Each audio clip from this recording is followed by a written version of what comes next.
Hey everyone, welcome to my channel. Mysore bonda ఇది అందరికీ వేయడం రాదు కదా, నాకు కూడా రాదు, అందుకే మా మమ్మీతో చేయించాను. ఇవాళ అయితే నేను నేర్చుకున్నాను ఇవి ఎలా వేయాలో. మీరు కూడా నేర్చుకోండి ఈ వీడియో ద్వారా.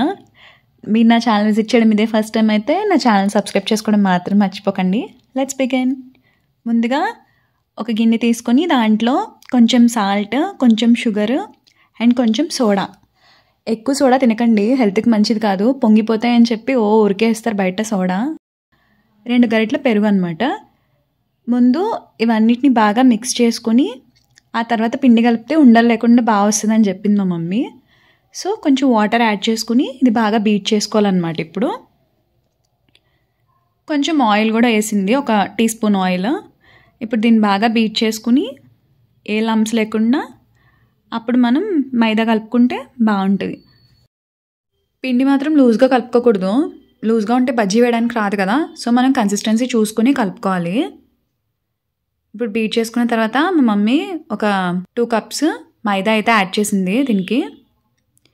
ఇప్పుడు ఇది ఉండలు లేకుండా బాగా కలుపుకోవాలి.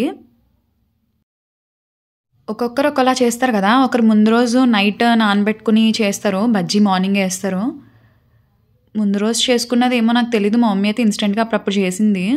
ఇలా కూడా బాగానే ఉంది, కాకపోతే ఒక 1 అవర్ అన్నా పులిస్తే పిండి బాగుంటుందంట. ఇంకా మీకు ఇన్స్టెంట్గా కావాలన్నా వేసుకోవచ్చు, మీకు పొంగాలంటే కనీసం కొంచెం వెయిట్ చేస్తే బాగా వస్తాయి. చూసారా, ఈ కన్సిస్టెన్సీలో కలుపుకుంటే బాగుంటుంది. ఇప్పుడు కాసేపు మూత పెట్టి పక్కకు పెట్టుకుందాం ఒక 1 అవర్. పొయ్యి మీద అయితే ఆయిల్ పెట్టి ఇంక మా మమ్మీ బజ్జీలు వేయడం అయితే స్టార్ట్ చేశారు.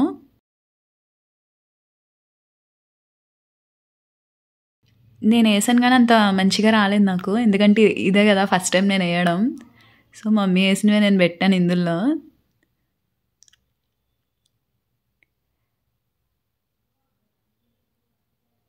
కొంచెం చిన్నగా వేస్తే సలబజ్జీ అంటాం కదా, అలా ఎలా కావాలంటే అలా వేసుకోవచ్చు, మనకు నచ్చినట్టు, మన టేస్ట్కి తగ్గట్టు.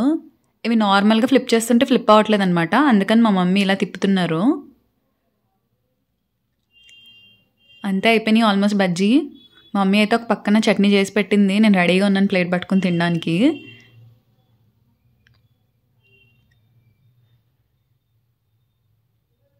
ఇలా ఫ్రై అయిపోతే సరిపోతుంది, ఇంకా బాగా ఫ్రై అయినా బాగో ప్లేట్లోకి అయితే తీసేసుకుంటుంది. అంతే, చూసారు కదా, చాలా ఈజీ. మీరు కూడా ట్రై చేయండి ఒకసారి. బజ్జీలు అయితే చాలా బాగా వచ్చినాయి. నేనైతే ప్లేట్లో సర్దుకుంటున్నాను తినడానికి.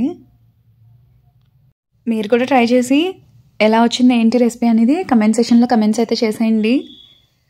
Thanks for watching. నా ఛానల్ సబ్స్క్రైబ్ చేసుకోవడం మాత్రం మర్చిపోకండి. నెక్స్ట్ వీడియోలో మళ్ళీ కలుద్దాం.